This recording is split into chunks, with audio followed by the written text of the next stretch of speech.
the Superman movies bad? Look, so we all know that Superman 4, The Quest for Peace, and Batman v Superman are bad movies.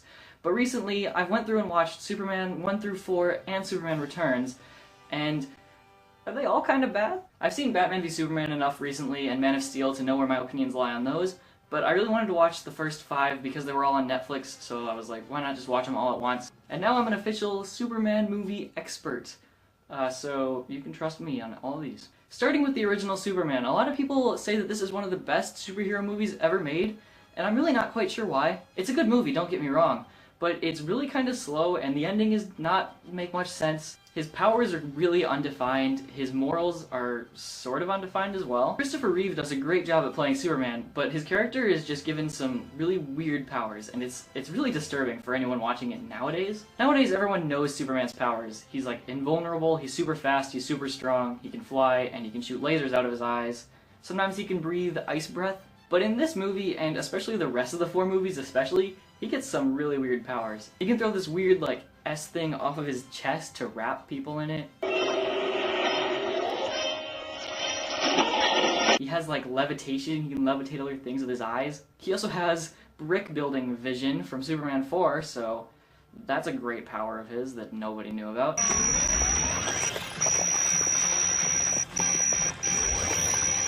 Well, the first movie tells a really good story, it just doesn't have enough there. Like, the climax is just him going around and, like, stopping an earthquake. Don't get me wrong, earthquakes are cool and all, but it's a Superman movie, and I kind of wanted something more from that.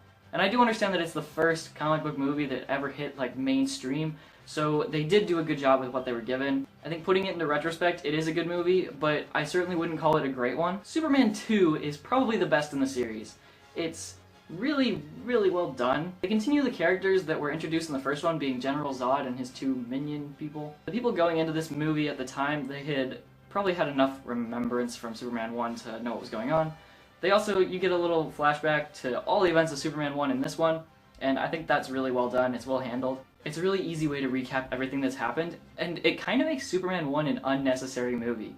Like, you can just watch Superman 2 and get the whole thing in like 5 minutes, and then watch a better movie. General Zod is very menacing. The girl lady, she's really menacing too, and so is the guy that's with them, the other Kryptonian guy. It's really random how they get busted out of this Phantom Zone prison. They just kinda, a nuclear bomb explodes in space, and it's like, oh, the only way they could possibly escape is if the blast from a nuclear bomb hit them. And that exact thing happens, and it frees them. Anyways, once you get past that, these movies are kind of out there, so it's not too hard to get past. It's actually a really fun movie with some of the best action in the series. Lex Luthor is the best in this one by far. He's really funny, he has some great lines. My needs are small. As it turns out, I have this affinity for beachfront property.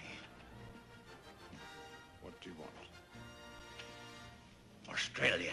Glad they ditched his sidekick, Otis, or whatever, the comedy relief guy, was not funny, and Lex Luthor is funny enough by himself in this movie. Lex and Zod have a good dynamic of working together, but also both being their own individual villains. It's just a really well-balanced movie, and I think it's the best one in the series, and it's probably the only one out of the original 4 that I would ever go back and watch again. Superman 3, this is the weird one. It's the one with Richard Pryor in it, and he's like mostly the main character in this movie. This one has some good ideas, I'll give it that. I like that they kind of ditched Lois Lane and went for Lana Lang instead. She's a much more interesting character because Lois never really seemed to care for Clark, and Lana actually seemed into him and it was nice. I like the fact that Superman has to battle himself, like his good and evil, and it's also a really nice touch that there's no one around when that battle happens, so it's presumably all in his mind, even though in this weird world that we're in, maybe it was actually happening where he fought himself. But I like that they left it open. It seems like they were thinking forward a little bit. Richard Pryor's character is alright. He's not as funny as they think he is, and he's used way too much. So are the other villains, Substitute Lex Luthor and Substitute whatever the lady's name was. They're in a lot in this movie, and I don't understand why they switched out Gene Hackman as Lex Luthor because he was a great villain and was practically the same thing as this guy. I also really like the final scene in this movie. It's a great action sequence. But overall, this movie's hard to sit through because it's just 50% Richard Pryor and unnamed bad guy just talking, and it's really boring. I think this one had the most potential. They needed to keep Lex Luthor as the villain and cut way back on the supervillain stuff. But otherwise, it could have been the best in the series, but it just kind of falls short. Superman 4, the one that burned the Superman franchise for a number of years to come, it's not good. Like, it starts out, it's okay. I'm like, okay, this doesn't seem like an awful movie. Maybe I'll actually kind of enjoy it? No, it's so weird. Lex Luthor takes a strand of Superman's hair, which is holding up a 1,000-ton ball, and he cuts it with scissors to steal it. 1,000-ton scissors. He could have just used scissors. That might be Superman's weakness. He could have figured that scissors was Superman's weakness and then killed him with scissors. Okay, no, anyways, he sends that hurtling into the sun with, like, a nuclear missile, and then you get Nuclear Man, fully clothed and ready to obey Lex Luthor for whatever reason.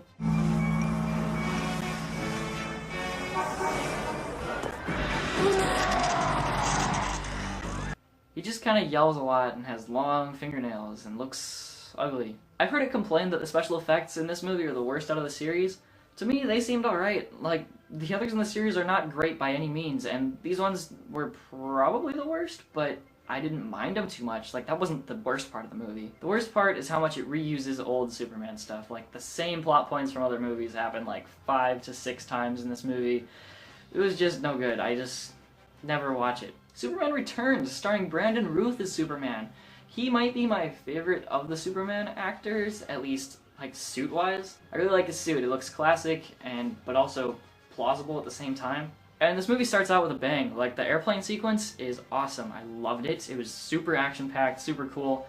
It's got the best special effects by far of the other ones, and it's on par with Man of Steel by far. Not by far, just it's on par with Man of Steel. Unfortunately, that's the only real action scene in this movie, and the rest of the stuff I didn't care for too much. Like, none of it was bad, but it was just really long and kind of boring, so I didn't love this one. I do like the casting choices. Kevin Spacey as Lex Luthor is a really good step-in for Gene Hackman. He's really sinister in this movie. He's still kind of funny, but he's a lot more sinister. Overall, it's not the worst movie, but I had a hard time sitting through the whole thing. Like, 2 hours and 40 minutes, way too much for just one big action sequence. So now that we've gotten through all the meh Superman movies and Superman 2, Man of Steel. Man of Steel has the best actor portrayal of Superman. Henry Cavill knocks it out of the park. In Batman v Superman, yeah, he's not given much. So if this is the only Superman movie you've seen with him in it, don't judge him based on that, because his character writing is just crap in that movie. But in Man of Steel, he really shines. He's sort of quiet and reclusive, which is an interesting take on the Superman character, who's supposed to be all happy and optimistic all the time.